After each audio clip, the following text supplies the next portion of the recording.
Hello tout le monde, bonjour la famille. Azul Filonen Dametlam, marhaba ysoun. Salam alaikum wa rahmatullahi wa barakatuh. Avant de commencer, صحة رمضانكم، صحة فطوركم. رانا في العشر الأواخر، عتق من النار. يا رب يا كريم ارحمنا يا رحمن. تقبل الله وصية الجميع.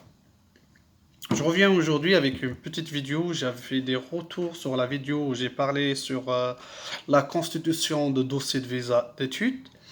J'avais tellement de questions sur l'hébergement et les ressources, les garants.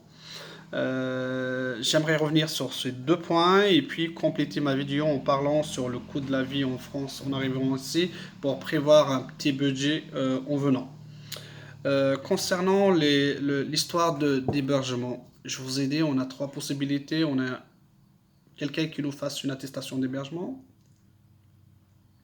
On a une réservation d'hôtel confirmée les gars. Et puis on a une chambre chez dans le Crous ou dans une résidence étudiante privée ou même chez un particulier. Je vous ai dit optimiser vos dossiers et préférez si vous pouvez l'attestation d'hébergement. Essayez de l'avoir d'une manière ou d'une autre. C'est quoi? C'est un simple écrit plus une copie de la pièce d'identité de la personne qui vous héberge, plus une copie d'un justificatif de domicile, telles que les factures de téléphone fixe, les factures d'EDF, les taxes foncières ou les taxes d'habitation, et la facture de loyer, les chantiers. Euh, des fois, les consulats vous renvoient le dossier, enfin, vous demandent de compléter le dossier suite à une attestation d'hébergement, de vous demander un bail. Vous dites à la personne qui vous héberge de vous faire un bail, une petite combine, même s'il ne peut pas le faire, ça marche. Moi-même, je l'ai fait. Donc, vous pouvez le faire. Concernant la réservation d'hôtel, je vous ai donné des sites tels que Booking ou regardez ailleurs. Hein. Et puis, au pire, regardez des chambres chez des particuliers. Regardez sur le Bon Coin par exemple. Des fois, il y a des petites annonces intéressantes, surtout pour les filles. Ça, c'est pour l'hébergement. Pour les garants, l'histoire du justificatif de ressources, les 7500, l'attestation bancaire des autres drames fait le compte 48 heures, juste une attestation, plus une lettre explicative comme quoi vous allez déposer cet argent une fois que vous êtes en France. Vous n'êtes pas obligé de ramener toute la somme en France. Moi, je connais des gens qui sont venus avec 1000 euros, 1200, 800, 1006. Donc, pas forcément. Ça d'une. De deux, par rapport au garant, il faut se dire, pour avoir un petit dossier solide, il faut voir toujours, c'est une règle générale, hein, même dans les prêts bancaires et compagnie, 3 fois le SMIC. Le SMIC, aujourd'hui, en Algérie, par exemple, je ne parle pas de nos frères marocains tunisiens, mais en Algérie, c'est l'équivalent aux 2 millions. Donc, le salaire de notre garant, Azmidor, entre 5 millions et 6 millions. C'est-à-dire quoi? Si enfin, il nous exige de garants, c'est-à-dire les deux garants, ils tournent dans les 12 millions. Si par exemple votre père ou votre mère ne travaille pas ou touche pas assez, mettez votre oncle, mettez votre grand frère, mettez votre grand-père, il n'y a pas de souci. Essayez d'optimiser. Vous n'êtes pas forcé de mettre votre père. On dit garant. On ne demande pas les parents, on dit un garant. Donc le garant, il peut être, enfin, un proche. Grand-père d'accord, oncle d'accord, tante d'accord. Donc optimiser les Midor ou les fils les deux garants sur les 12 millions. J'espère que j'ai fini avec ça. Une fois, Inch'Allah, on a une retour. Enfin, déjà, ils sont pas encore, j'ai vu, ils sont pas encore ouverts les réservations pour les dossiers de visa, mais vous inquiétez pas parce que les délais de rendez-vous pour les visas d'études sont tellement vite, enfin, ils sont pas comme les autres. Donc, vous inquiétez pas par rapport à ça. Le jour, ça sera ouvert. C'est vrai qu'il y aurait des retards cette année, mais normalement, à partir de 15 juin, ça va y aller. Je reviens sur l'histoire, sur un autre point que j'ai oublié aussi, concernant le choix de sa fac. Vous savez très bien que depuis 12 ans, il y avait une réforme en France, obligeant l'univers, enfin obligeant, une réforme où ils ont augmenté, enfin le gouvernement a augmenté les frais d'inscription de la fac, c'est-à-dire il y a 2 ans, les frais ils étaient dans les 400 et quelques euros. Aujourd'hui, pour s'inscrire dans certaines universités, en licence, il faut 2770 euros. Et pour le master ou le doctorat, il faut 3770.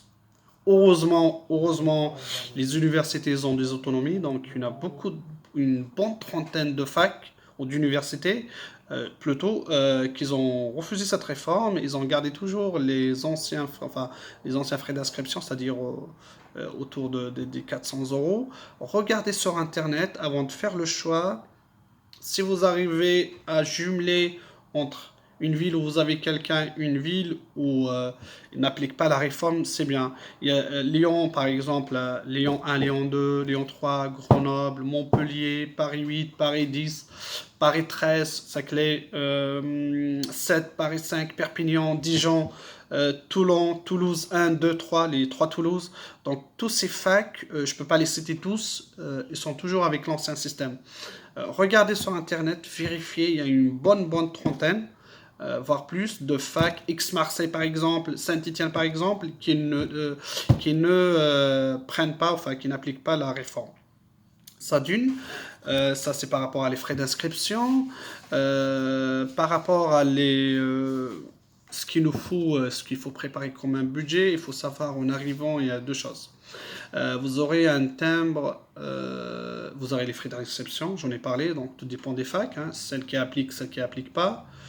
Vous aurez votre loyer. Le loyer, si on a une attestation d'hébergement, c'est bon. Si une réservation d'hôtel, c'est déjà payé en complète.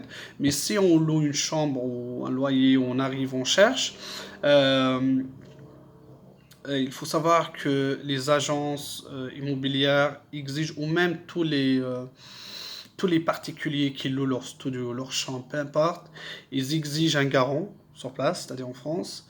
Ils exigent un garant qui est salarié avec fiche de paye et avis d'impôt. Ils exigent un mois d'avant comme caution. Donc ça, il faut le prévoir, le budget de loyer. Le loyer, ça dépend ce qu'on cherche. Les petites, les moyennes villes, on est dans les 350 à 400. Les grandes villes, plus, à partir de 400 jusqu'à 700. Donc ça, c'est par rapport au loyer. Dans un mois, pour un étudiant, je veux dire un budget raisonnable, vivre simplement, vous aurez besoin de 100 euros. 150, c'est large, bien. Vous allez vivre tranquillement avec 150 euros. Je parle de nourriture. En arrivant en France, il ne faut pas faire l'erreur. Le premier, le deuxième jour, abonnez-vous. Chaque fil, vous avez un abonnement, je ne l'ai pas avec moi, un abonnement de transport. Donc, avec lequel vous aurez accès à tous les moyens de transport, métro, tram, bus. C'est le même abonnement pour tous les moyens de transport dans la ville où vous êtes. Quand vous présentez au guichet, vous dites qu'en quoi vous êtes étudiant. Même si vous n'avez pas encore la carte étudiant et vous n'avez pas encore un justificatif, un certificat de scolarité qu'en quoi vous êtes inscrit, le passeport, le cachet sur votre passeport étudiant fait foi. En fait, on vous fait ça en attendant que vous aurez votre inscription. Je crois, généralement, on vous demande au bout d'un mois, 2 mois, de justifier avec un certificat de scolarité pour avoir un tarif étudiant. Donc la moyenne aussi, c'est dans les trentaines d'euros pour le transport le mois. On a dit la bouffe, 100, 150. On a dit le loyer, 300, 400. Faites votre carte transport. Pourquoi? La première chose, pour éviter les contrôles, pour éviter les amendes. Vous aurez besoin de bouger à gauche, à droite, s'inscrire, chercher un appart et tout ça. Si vous louez par exemple, sachez très bien que vous aurez le droit aux APL, aide personnalisée au logement. Les APL, c'est la CAF qui les donne, la caisse d'allocation familiale, mais vous n'aurez pas vos CAF si vous n'avez pas votre titre de séjour. Même si vous avez un bail, un loyer, les premiers temps, vous n'aurez pas d'aide. Vous savez quoi, et ça prend de temps dans les grandes villes pour avoir un titre de séjour. Donc les 4, 3, 5, 6 mois, vous n'aurez pas de CAF. Vous aurez un rappel après, le jour où vous déposez votre titre de séjour. Mais le moment que vous avez le premier récépissé, vous n'avez pas le droit à CAF, donc vous payez le loyer complètement. L'histoire de chercher le travail, c'est le plus important et c'est le plus dur. Je pense une fois, il y en a de logement et de travail, c'est bon. Même si c'est un petit chez soi, même si c'est un petit boulot. Le travail, pourquoi je dis le plus dur? Le logement, c'est pourquoi le plus dur? Il faut se mettre dans sa tête, vous n'êtes pas les seuls qui débarquent à l'entrée universitaire en France. Il y a les étudiants français qui débarquent dans leur ville. Il y a d'autres étudiants étrangers. Donc c'est tout le monde qui cherche. C'est difficile vraiment de trouver un logement et c'est difficile de trouver un travail. Du travail pour les étudiants, il y en a partout. Les grandes chaînes, McDo, Burger King, toutes ces fast-food, ça travaille énormément.